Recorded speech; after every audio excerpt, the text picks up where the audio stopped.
Alas 6 pa lamang ng umaga kanina ay dumagsa na ang mga fans dito para pumila at matiyak na makakapanood sila ng concert. Kanya-kanyang eksena ang mga fans. May dalang mga posters ang ilan. Ang iba naman ay gumagawa ng banner na ikakabit sa lobo at papaliparin bago magsimula ang concert. Ako, Ken, pero Vic ako ngayon. Bandang alas 10 ng umaga kanina ay dumating na rin dito si Jerry Yan at Vic Zhu mula sa NAIA para sa kanilang rehearsal.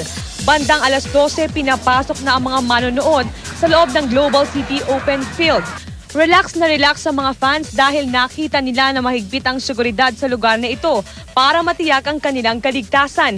Bukod sa K9, meron ding mahigit 400 pulis at 1,000 security na ikinalat dito. Nakahanda rin dito ang Field Hospital, Red Cross Stations, ABS-CBN Foundation First Aid, ambulansya at mga fire trucks sakali mang may kaguluhang mangyari dito.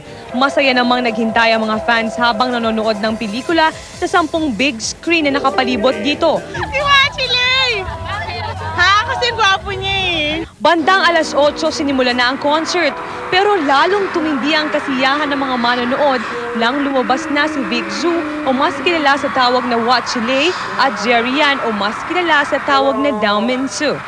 Walang tigil ang pasasalamat ni Barbie at ni Vic Zhu at Jerry Yan dahil hindi raw nila inakala na ganito kainit ang pagtanggap na ibibigay sa kanila ng mga Pilipino. Matagumpay na natapos ang concert at umuwing may ngiti sa labi ang mga manonood. Sol Aragones, ABS-CBN News.